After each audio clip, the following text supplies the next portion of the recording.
आप देख रहे हैं कर्तव्य एवं निष्ठा का बयान, साहित्य और संस्कृति का बयान, समता की आवाज बयान टीवी। नमस्कार साथियों, मैं साक्षी गौतम और आप देख रहे हैं बयान टीवी। बयान का आज का एपिसोड में हम चर्चा करेंगे कि भारत में हिंदी आशुलिपि की शुरुआत कैसे होती है। साथियों, आशुलिपि पर विस्तृत जानकारी प्राप्त करने के लिए वीडियो को बीच में स्किप बिल्कुल ना करें। वीडियो को अंत तक अवश्य देखें, तभी आपको आशुलिपि से संबंधित विस्तृत जानकारी मिलेगी। आशुलिपि का मतलब होता है किसी भाषा को तीव्र गति से लिखने व पढ़ने की विधि। इस विधि में अक्षरों के बजाय प्रतीकों व संकेतों का प्रयोग होता है। बाद में इन प्रतीकों व संकेतों में दर्ज वक्तव्य को कागज के सफेद पन्नों पर टंकण मशीन से काले शब्दों में ढाल लिया जाता है। यह सब कार्य करने वाले को हिंदी में आशुलिपिक कहा जाता है। आशुलिपि में कुशलता को आंकने की एकमात्र कसौटी यह है कि उसका भाषा ज्ञान किस प्रकार का है। दफ्तरों के बीच पत्राचार, अदालती आदेश, वित्तीय रपट, संसदीय रपट, समाचार पत्रों की रपट, साक्षात्कार लेख इत्यादि का आशुलेखन करना ही आशुलिपि का मुख्य कार्य होता है। हिंदी आशुलिपि का प्रयोग अंग्रेजों को उस समय महसूस हुआ जिस समय राष्ट्रीय नेता अपनी स्वाधीनता के लिए हिंदुस्तानी भाषा में सभाएं कर रहे थे। तब ब्रिटिश सरकार ने उनकी गुप्त रपट लेने के लिए भारत सरकार अधिनियम के तहत हिंदी आशुलिपि का प्रशिक्षण देना अनिवार्य बनाया। यह प्रशिक्षण कार्य Christian school of commerce Lucknow में प्रारंभ किया गया। शुरू में गुप्तचर विभाग के 4 निरीक्षकों ने हिंदी आशुलिपि का प्रशिक्षण लिया। फिर धीरे धीरे समूचे देश के पुलिस एवं गुप्तचर विभाग के निरीक्षकों को हिंदी आशुलिपि का प्रशिक्षण दिया गया। इस स्कूल में जिस पुस्तक से हिंदी आशुलिपि का प्रशिक्षण दिलाया गया वह अंग्रेजी आशुलिपि प्रशिक्षक SP सिंह द्वारा लिखी गई सिंह पद्धति थी, जो 1939 ईस्वी में प्रकाशित हुई थी। वैसे इस पुस्तक से पहले भी हिंदी आशुलिपि पर कई पुस्तकें लिखी जा चुकी थी, लेकिन उन्हें राजकीय मान्यता न मिलने के कारण हिंदी आशुलिपि पाठ्यक्रम में स्थान न मिल सका। सिंह पद्धति को इसलिए प्राथमिकता मिली क्योंकि सिंह को ही ब्रिटिश सरकार ने हिंदी आशुलिपि का प्रशिक्षण देने का कार्यभार सौंपा था। दूसरी वजह यह थी कि यह पद्धति राजकीय मान्यता प्राप्त कर चुकी थी। तीसरी बात यह भी थी कि वे उस संस्थान में अंग्रेजी आशुलिपि पढ़ा रहे थे, इसलिए ब्रिटिश सरकार ने इसी पुस्तक से हिंदी आशुलिपि का प्रशिक्षण दिलवाना उचित समझा। देश के कोने कोने से आए पुलिस एवं गुप्तचर विभाग के निरीक्षक यहाँ सिंह पद्धति द्वारा प्रशिक्षित होकर जब अपने अपने प्रांतों को लौटे तो उन्होंने अपने इर्द गिर्द रहने वालों को इसी पद्धति में प्रशिक्षित किया। इन लोगों ने अपने प्रांत की भाषा को सिंह पद्धति के प्रतीकों में पिरोया। उस समय शासन की भाषा अंग्रेजी होने के कारण हिंदी आशुलिपिकों की मांग न के बराबर थी, इसलिए हिंदी आशुलिपि अधिक विकसित न हो सकी। ब्रिटिश शासन से पहले भारत में मुगल शासन के अंतर्गत प्रशासन के कामकाज की भाषा उर्दू थी। उर्दू की अपेक्षा आशुलिपिक एवं सांकेतिक लिपि का प्रयोग करते थे। अधिकांश लोग मुड़िया लिपि का प्रयोग करते थे, जिसमें गतिशीलता संभव थी। आशुलिपिक भाषा के छोटे छोटे शब्द बनाकर अपना दैनिक कार्य किया करते थे। पहले उच्च गति लेखन पर इतना अधिक ध्यान नहीं दिया जाता था जितना कि अब दिया जा रहा है। भारत में हिंदी आशुलिपि पर निष्कामेश्वर मिश्र की काशी नागरी प्रचारिणी सभा द्वारा 1907 में निष्काम पद्धति प्रकाशित हुई थी, जो हिंदी आशुलिपि साहित्य में पहली पुस्तक मानी गई। इससे प्रेरित होकर राधेलाल त्रिवेदी ने ब्रह्माक्षर प्रकाश लिखी और 1931 में पूरन चंद जैन ने जैन संकेत लिपि लिखी, जो पिटमैन सिद्धांत पर आधारित थी। स्वतंत्रता संग्राम के समय महात्मा गांधी के अलावा अन्य नेताओं ने यह अनुभव किया था कि अपने देश की कोई राजभाषा होनी चाहिए, जिससे जनता व प्रशासन में सीधा संवाद स्थापित हो सके। इसके बाद राजनीतिक पार्टियों के एजेंडे और पत्र पत्रिकाएं हिंदी में निकलनी शुरू हुई। हिंदी आशुलिपि की तरफ लोगों का रुझान बढ़ा। 1937 ईस्वी में राष्ट्रभाषा प्रचार समिति द्वारा वर्धा में हिंदी आशुलिपि की एक उपयुक्त पुस्तक तैयार करने के लिए एक अखिल भारतीय आशुलिपि सम्मेलन बुलाया गया। इस संदर्भ में यह देश का पहला सम्मेलन था। इसके बाद 29 फरवरी 1996 को short hand writers association Muzaffarpur में 3 दिवसीय व्यावसायिक शिक्षा पर सेमिनार आयोजित हुआ, जिसमें डॉक्टर GD बिष्ट ने व्यावसायिक शिक्षा नीति को सफल बनाने की अपील की। इसी विषय को लेकर 18 मार्च 96 को पटना में सेमिनार हुआ, जिसमें वहां के राज्यपाल ने हिस्सा लिया। वर्ष 1997 में भी हिंदी आशुलिपि को लेकर आगरा में सम्मेलन हुआ, पर वर्धा जैसा सम्मेलन हिंदी आशुलिपि पर आज तक नहीं हुआ। वर्धा में सम्मेलन में अनेक आशुलिपि विशेषज्ञों ने भाग लिया। बम्बई के दबके ने पिटमैन सिद्धांत को भारतीय भाषाओं के लिए उपयोगी मानकर हिंदी में नई पुस्तक लिखना प्रारंभ किया। इनका अचानक निधन होने के कारण इस कार्य को विराम लग गया। उनके शिष्य मुरलीधर सुब्रमण्यम ने इस कार्य को पुनः गति दी। आगे चलकर यह कार्य वर्धा पद्धति में तब्दील हो गया। तब स्वतंत्रता आंदोलन अपनी चरम सीमा पर पहुंच चुका था। ब्रिटिश सरकार के गुप्तचर विभाग के निरीक्षक आंदोलनकारी नेताओं के खिलाफ झूठे मुकदमे न्यायालयों में दर्ज करते थे। इस समय अनेक लोग हिंदुस्तानी आशुलिपि सीख चुके थे। सुभाष चंद्र बोस के निजी सचिव डॉक्टर नारायण दास खन्ना ने उनके भाषणों को शब्दशः लिखकर उन पर लगाए गए झूठे आरोपों को गलत सिद्ध किया। इस कारण हिंदी आशुलिपि की उपयोगिता भारतीयों को और अधिक समझ में आई। हिंदी आशुलिपि के बढ़ते कदम को देखते हुए इलाहाबाद में ऋषि लाल अग्रवाल द्वारा लिखी संकेत लिपि 1938 में प्रकाशित की गई। इसकी संस्तुति 1948 में भारत सरकार द्वारा गठित हिंदुस्तानी शॉर्ट हैंड एवं टाइप राइटिंग कमेटी ने की।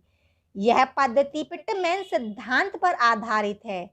इसकी प्रासंगिकता वर्तमान में भी मौजूद है।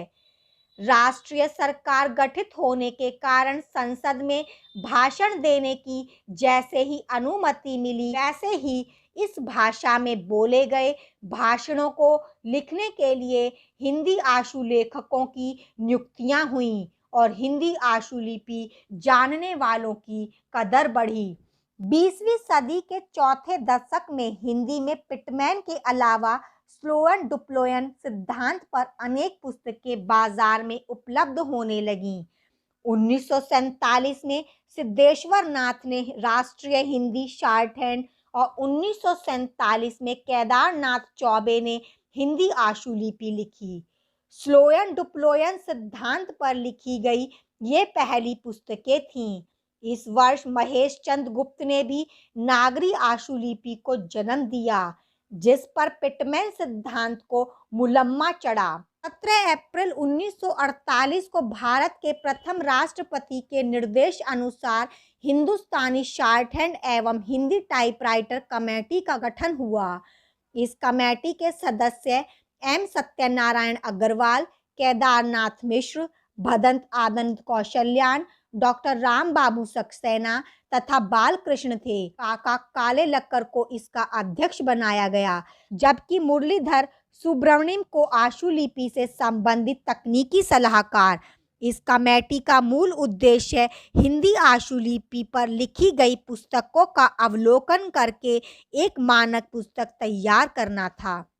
इस कमेटी ने जिन पुस्तकों का सर्वेक्षण किया उनमें जोधपुर के गजसिंह की गजानन पद्धति, बिहार के राम प्रसाद की हिंदुस्तानी शॉर्टहैंड, अजमेर के जे.के. टंडन एवं एस.पी. मेहरा की सर्वभाषा संकेत लिपि, सागर के शरद चंद्र डांगर की रीता लिपि, बम्बई के एच.पी. मल्होरकर की हिंदी आशुलिपि, दिल्ली के एम.एम. निगम की निगम प्रणाली, मुजफ्फरनगर के मथुरा प्रसाद की हिंदी शॉर्टहैंड, कानपुर के जी.एस. गोखले की शर्मा लिपि, प्रोफेसर एन.एस. निगम की सहस्रवृद्धि सूक्ष्म लिपि प्रमुख हैं। कमेटी ने ऊपर लिखी गई पुस्तकों के लेखकों को हिंदी आशुलिपि की व्यवहारिक गति लेखन परीक्षा के लिए भी आमंत्रित किया, जिसमें सीमित पुस्तकों के लेखकों ने ही भाग लिया। बाकी के लेखक इस परीक्षा में सम्मिलित नहीं हो सके। कमेटी के सामने कुछ ऐसे व्यक्तियों ने भी अपनी दस्तकें दी जिनके पास केवल अनुभव ही थे, जिनमें Babu Singh, Saroj Ghosh, H P. Pareek, professor G M. Kale प्रमुख थे। इस प्रकार हिंदी आशुलिपि के विकास में समूचे देश के लोगों ने बढ़ चढ़कर हिस्सा लिया।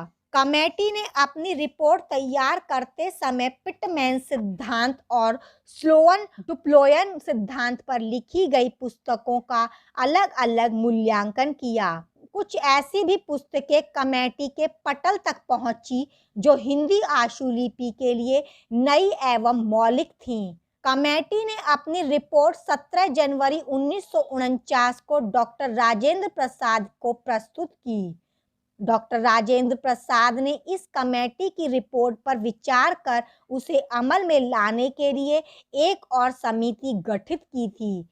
इस समिति ने हिंदुस्तानी शॉर्टहैंड एवं हिंदी टाइपराइटर कमेटी की सिफारिशों सहित अपनी रिपोर्ट 8 जनवरी 1951 को लौटाई। हिंदी शॉर्टहैंड पद्धतियों के विकास के लिए कमेटी ने भारत सरकार से एक शोध संकाय की मांग की, जिससे हिंदी के अलावा अन्य भारतीय भाषाओं को आशुलिपि पद्धतियों का मार्गदर्शन किया जा सके। इस कमेटी का यह भी उद्देश्य था कि भारतीय आशुलिपि पद्धतियों की परीक्षा आयोजित करके उन्हें प्रमाण पत्र भी इस संकाय से दिया जा सके। लेकिन आज़ादी के 5 दशक बीत जाने के बाद भी कमेटी की बातों पर ध्यान नहीं दिया गया। आज भी हिंदी आशुलिपि शोधार्थियों को विश्वविद्यालयों में गाइड नहीं मिलते हैं। आज़ादी का दूसरा दशक हिंदी एवं हिंदी आशुलिपि के लिए विशेष माना जाता है। इसी दशक में गृह मंत्रालय द्वारा हिंदी शिक्षण योजना का शुभ आरंभ 1960 में हुआ और दूसरी तरफ गैर सरकारी संस्था केंद्रीय सचिवालय परिषद का गठन भी। इस परिषद ने हिंदी भाषा में कार्य करने वाले केंद्रीय कार्यालयों के कर्मचारियों को प्रोत्साहित किया।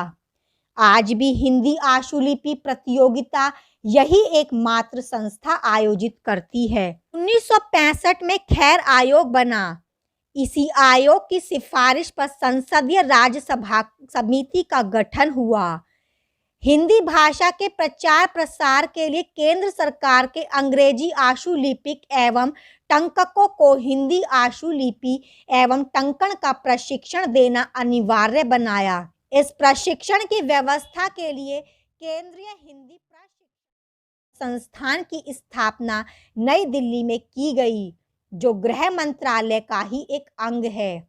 इस संस्थान में हिंदी आशुलिपि का प्रशिक्षण मानक आशुलिपि से देना प्रारंभ किया और अब भी इसी पुस्तक से किया जा रहा है। हिंदी और अन्य भारतीय भाषाओं के लिए सामान्य आशुलिपि विकसित करने के लिए 1965 में भारत सरकार द्वारा एक समिति बनी। वर्तमान पद्धतियों के मूल्यांकन और उन्हें आदर्श पद्धति बनाने के संबंध में सुझाव देने का कार्य सचिवालय प्रशिक्षण विद्यालय गृह मंत्रालय को सौंपा गया। सचिवालय प्रशिक्षण विद्यालय ने हिंदी आशुलिपि की वर्तमान प्रणालियों का अध्ययन और विश्लेषण करके अपनी रिपोर्ट प्रस्तुत आशुलिपि का प्रशिक्षण मानक आशुलिपि से देना प्रारंभ किया और अब भी इसी पुस्तक से दिया जा रहा है। हिंदी और अन्य भारतीय भाषाओं के लिए सामान्य आशुलिपि विकसित करने के लिए 1965 में भारत सरकार द्वारा एक समिति बनी। वर्तमान पद्धतियों के मूल्यांकन और उन्हें आदर्श पद्धति बनाने के संबंध में सुझाव देने का कार्य सचिवालय प्रशिक्षण विद्यालय गृह मंत्रालय को सौंपा गया। सचिवालय प्रशिक्षण विद्यालय ने हिंदी आशुलिपि की वर्तमान प्रणालियों का अध्ययन और विश्लेषण करके अपनी रिपोर्ट प्रस्तुत की, जिसके आधार पर समिति की इस रिपोर्ट को मानक आशुलिपि का नाम दिया गया। यह पद्धति भी अंग्रेजी की पिटमैन पद्धति पर आधारित है। राजभाषा अधिनियम 1963 एवं संशोधित अधिनियम 1967 के तहत देश में द्विभाषी आशुलिपि तैयार करने का प्रस्ताव हुआ। जो द्विभाषिक नहीं थे उनको द्विभाषिक बनाया गया। इस उत्साहित दौर में हिंदी आशुलिपि पद्धतियों की संख्या दिन प्रतिदिन बढ़ने लगी। कार्यालयों में भी द्विभाषिक आशुलिपि नजर आने लगे। गैर हिंदी भाषी श्री टी के वेदांतचारी ने हिंदी शॉर्टहैंड स्ट्रक्चर लिखी, जो पांडुलिपि के रूप में केंद्रीय हिंदी निदेशालय के दरवाजे तक पहुंचकर वहां की अलमारी में कैद हो गई। घनानंद फुलेरा ने 1950 में आशुलिपि बोध लिखी। यह कानपुर के क्षेत्रों में घूमती हुई राष्ट्रीय पुस्तकालय कलकत्ता तक पहुंची। ये दोनों पुस्तकें पिटमैन सिद्धांत पर आधारित थीं। तीसरी पुस्तक पिटमैन त्वरा लेखन सिंह पद्धति से मेल खाती हुई A.H. व्हीलर एंड कंपनी द्वारा प्रकाशित हुई। इसी दशक में नाहर गंगाधर देश पांडे ने हिंदी आशुलेखन कृति लिखकर अपनी दस्तक दी। पंजाबी से संबंध रखने वाले करतार सिंह ने 1977 में नवीन संकेतकरण आई, जो पिटमैन सिद्धांत से अलग न हो सकी।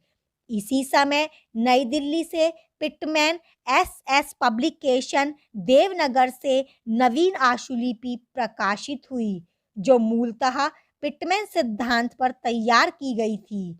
मानक आशुलिपि और नवीन आशुलिपि में व्यंजन फ और भ की रेखाओं में मुख्य रूप से अंतर दिखाई पड़ता है।